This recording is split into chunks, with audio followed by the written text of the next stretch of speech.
अब हम relationship between zeros and coefficient of polynomial के बारे में पढ़ लेते हैं। हमने यहाँ पर क्वाड्रेटिक पोलिनोमियल की एक स्टैंडर्ड फॉर्म ली है, जो कि है a x square plus b x plus c. इसके अंदर a b c real number हैं और a not equal to zero है, मतलब ए जीरो नहीं होना चाहिए। यहाँ पर आप एक बात ध्यान रखना, हमारे कोर्स में पोलिनोमियल इन वन वेरिएबल है, ठीक है। मतलब पोलिनोमियल में हमें जो एल्जेब्रिक एक्सप्रेशन दिया जाएगा उसमें सिर्फ एक ही वेरिएबल होगा, दूसरा वेरिएबल नहीं होगा। एक बात का और ध्यान रखना, क्वाड्रेटिक पोलिनोमियल के दो रूट निकलते हैं। हमने यहाँ पर इस स्टैंडर्ड क्वाड्रेटिक पोलिनोमियल के दो रूट लेट कर लिए हैं, एक है अल्फा, दूसरा है बीटा। आपको भी हमेशा अल्फा एंड बीटा ही दो रूट मानने हैं, इस बात का ध्यान रखना। यहाँ पर आपको standard form of quadratic polynomial को बड़ी ध्यान से देखना है और आपको देखना है कि कोफिशिएंट ऑफ एक्स स्क्वायर क्या है, कोफिशिएंट ऑफ एक्स क्या है और कांस्टेंट टर्म क्या है। जैसे कि हमने इसमें देखा, कोफिशिएंट ऑफ एक्स स्क्वायर है ए, कोफिशिएंट ऑफ एक्स है बी, कांस्टेंट टर्म है सी। अब यहाँ से गेम स्टार्ट होती है। यहाँ पर आपको एक फॉर्मूला याद करना है, वो फॉर्मूला है सम ऑफ जीरो का। तो सम ऑफ जीरो इक्वल होता है माइनस बी अपॉन में ए के। यहाँ पर जो माइनस का साइन है वो फॉर्मूले में ही है, तो आप कह सकते हैं सम ऑफ जीरोस बराबर होता है माइनस बी अपॉन में ए इक्वल टू, यहाँ पर माइनस बी का मतलब है भाई कोफिशिएंट ऑफ एक्स से, ए का मतलब है कोफिशिएंट ऑफ एक्स स्क्वायर से। तो सम ऑफ जीरोस में जैसे कि आपको पता है हमने दो जीरोस माने थे, अल्फा एंड बीटा। तो सम ऑफ जीरोस, अब हम इन दोनों जीरोस को प्लस कर देंगे, तो अल्फा प्लस बीटा बराबर हो जाएगा माइनस बी अपॉन में ए। ठीक ऐसे ही हमें प्रोडक्ट ऑफ जीरोस भी निकालने हैं।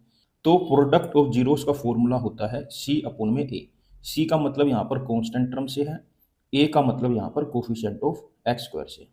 आपको पता है हमने दो जीरोस माने थे अल्फा एंड बीटा, तो उन दोनों का प्रोडक्ट करेंगे तो आएगा alpha into beta is equal to C upon में ए। अगर आप इस फॉर्मूले को ध्यान रखेंगे तो आपसे सारे क्वेश्चन हो जाएंगे। अब मैं आपको एक एग्जांपल के थ्रू समझाता हूँ कि क्वाड्रेटिक पोलिनोमियल के क्वेश्चन कैसे आते हैं और आपको पेपर में कैसे अटेम्प्ट करने हैं। सबसे पहले तो आपको क्वेश्चन को अच्छे से रीड करना है और ये देखना है कि उसमें पूछा क्या गया है। Find the zeros of the quadratic polynomial 2x square minus 8x plus 6। तो एक पार्ट तो इसका ये हो गया, हमें क्वाड्रेटिक पोलिनोमियल दी गई है, हमें उसके जीरोस निकालने हैं। सेकंड पार्ट देखो, and verify the relationship between the zeros and the coefficient. तो सेकंड पार्ट में हमें वेरिफिकेशन करना है। तो सबसे पहले हम फर्स्ट पार्ट करते हैं कि कैसे आपको पेपर में करना है, ये बताता हूँ। देखिए, आपको कोई भी क्वाड्रेटिक पोलिनोमियल दिया जाए, सबसे पहले आपको उस क्वाड्रेटिक पोलिनोमियल को पी एक्स मानना है, पी एक्स लेट कर लेना है।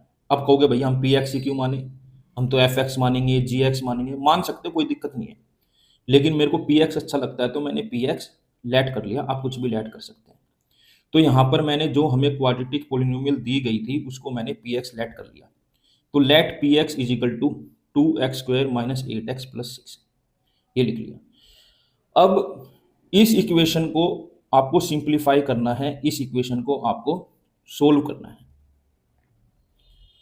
अब इसको सोल्व करने का एक ही तरीका है, वो है मिडल टर्म स्प्लिटिंग, जिसको स्प्लिटिंग द मिडल टर्म भी बोलते हैं। अब यहाँ पर उन बच्चों को बहुत दिक्कत आएगी जिन्हें मिडल टर्म स्प्लिटिंग नहीं आती।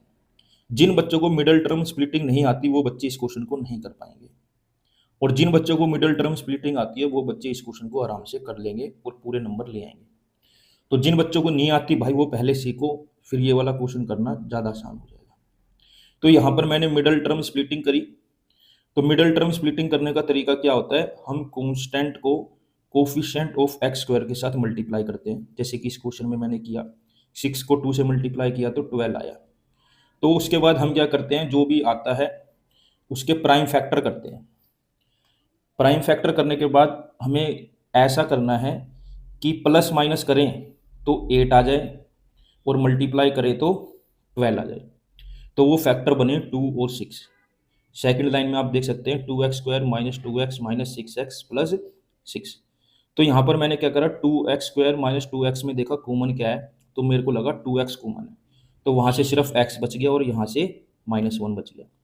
फिर मैंने -6x + 6 में देखा क्या कॉमन है, तो यहाँ से मैंने -6 कॉमन ले लिया, तो ये आ गया x - 1। तो यहाँ पर अब मैंने थर्ड वाली लाइन में देखा अब इनमें क्या कॉमन है, तो मैंने देखा x - 1, क्योंकि यहाँ दो ही टर्म है, 2x x - 1, दूसरी टर्म में -6x - 1, तो मैंने देखा यहाँ पर x - 1 कॉमन है, तो मैंने कॉमन निकाल लिया x - 1, तो बच क्या गया 2x - 6। तो मेरा जो सिंप्लीफाई करने के बाद px आ गया 2x - 6x - 1। अब मैं क्या करूँगा, px की जगह 0 पुट करूँगा जीरोस निकालने के लिए। तो आपको ऐसे ही लिखना है, put px = 0 for finding zeros of given polynomial. तो हमने px की जगह 0 रखा और ब्रैकेट में लिखा 2x - 6 bracket close, bracket open x - 1 bracket close. तो अब हमने इनको अलग अलग लिख लिया, 2x - 6 = 0 और x - 1 = 0।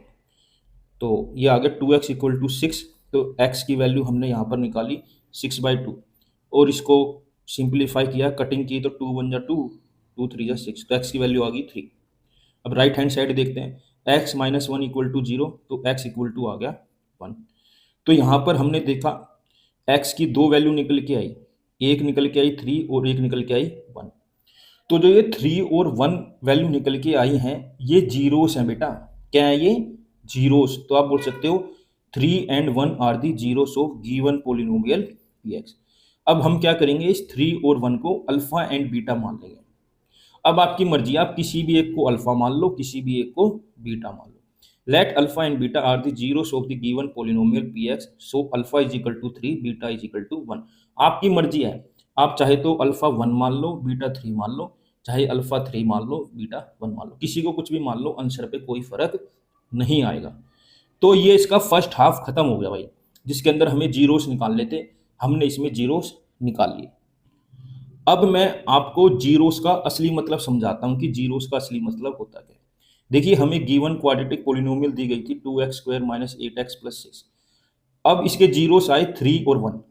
तो आप देखना, जब मैं इस इक्वेशन के अंदर, इस क्वाड्रेटिक पोलिनोमियल के अंदर 3 डालूंगा तो हमारा आंसर 0 आएगा। 2, अब जहां जहां पर x है वहां पर 3 पुट कर दो, p ब्रैकेट में 3 क्लोज = 2, x की जगह 3 पुट कर दिया, -8 x की जगह 3 पुट कर दिया, +6। 2 × 3 की स्क्वायर 9 होता है, लिख दिया, -8 3 जा 24 +6, 2 9 जा 18 -24 +6, 18 -24 करा तो -6 आया, -6 + 6 करा तो 0 आया। तो देखा कैसे 0 आया।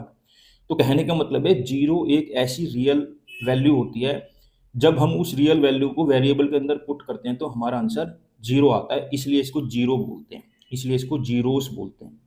अब मैंने 1 पुट करा, तो जब मैंने 1 पुट करा, 2 ब्रैकेट में 1 की स्क्वायर -8 ब्रैकेट में 1 +6, तो 1 की स्क्वायर 1, 2 × 1 -8 × 1 +6, 2 1 जा 2, -8 1 जा 8 +6, 2 -8 करा तो -6, -6 + 6 करा तो 0।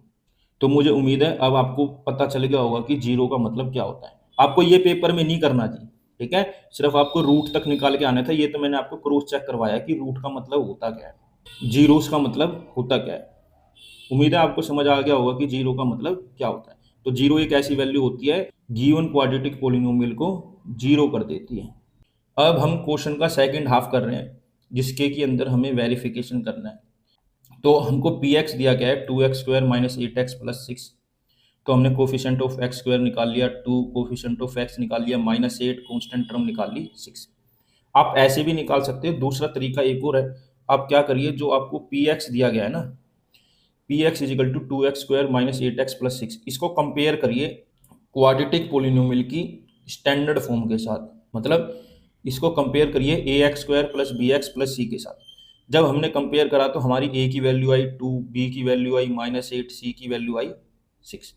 तो कहीं ना कहीं जो a होता है वो कोफिशिएंट ऑफ x² ही होता है, जो b होता है वो कोफिशिएंट ऑफ x होता है, और जो c होता है वो कांस्टेंट टर्म होता है।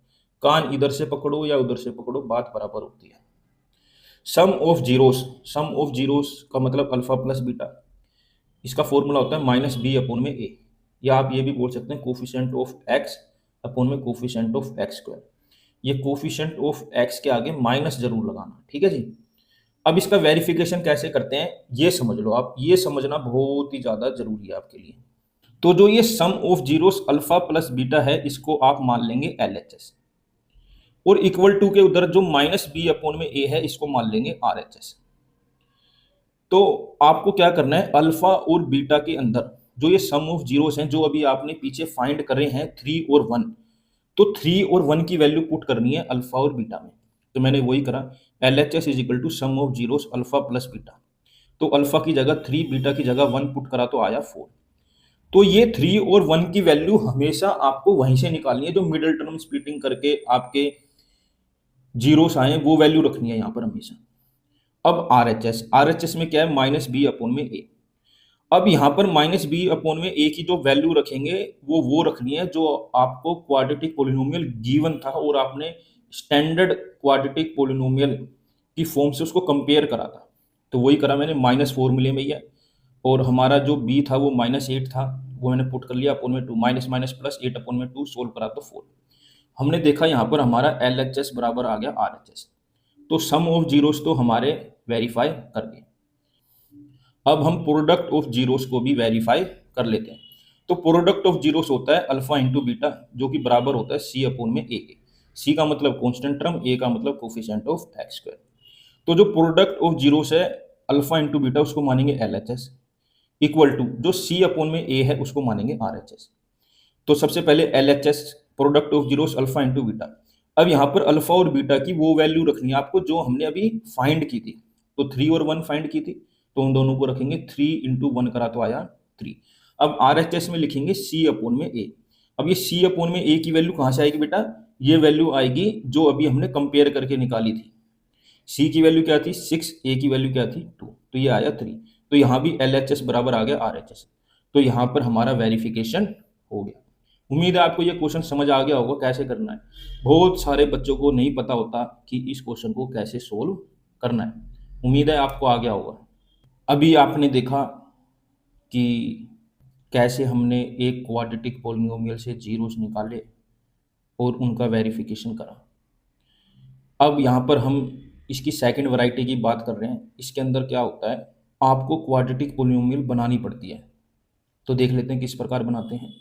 If alpha and beta are the zeros of a quadratic polynomial fx, then the polynomial fx is given by fx equal to के, ब्रैकेट में लिखना है x square minus alpha plus beta x plus alpha beta.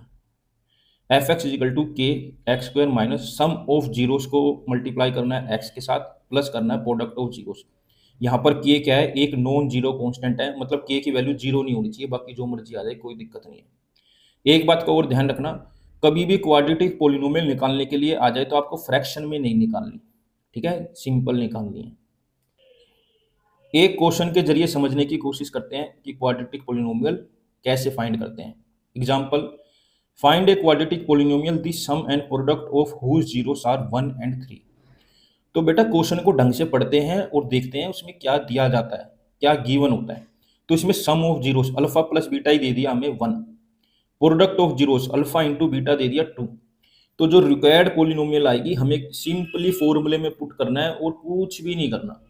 तो P X is equal to के, bracket में X square minus sum of zeros X plus product of zeros. तो आप ये देखो हमें सम ऑफ जीरोस दिए कितने गए हैं 1, हमने पुट कर लिया। प्रोडक्ट ऑफ जीरोस क्या दिया गया है 2, हमने पुट कर लिया। तो पी एक्स इक्वल टू के, ब्रैकेट में X square minus sum of zeros 1 put करा तो ये 1x हो गया, प्लस प्रोडक्ट ऑफ जीरो 2 करा तो ये 2 हो गया। तो पी एक्स हो गया के x square minus x plus 2। के क्या है, नॉन जीरो कॉन्स्टेंट है। तो जब आप इसका आंसर लिखेंगे तो के नहीं लिखेंगे, के को नहीं लिखेंगे, आंसर ऐसे लिखेंगे therefore x square minus x plus 2 is a required polynomial. ये आपका आंसर होगा। आप सभी मेरे साथ ऐसे ही जुड़े रहिए, मैं आपको पूरी एनसीईआरटी कराऊंगा, इसके अलावा इम्पोर्टेंट क्वेश्चन की एक सीरीज लेके आऊँगा। अगर आप वो सभी क्वेश्चन कर लेंगे तो पॉलिनोमियल का क्वेश्चन आपका कभी भी गलत नहीं होगा। Thank you for watching.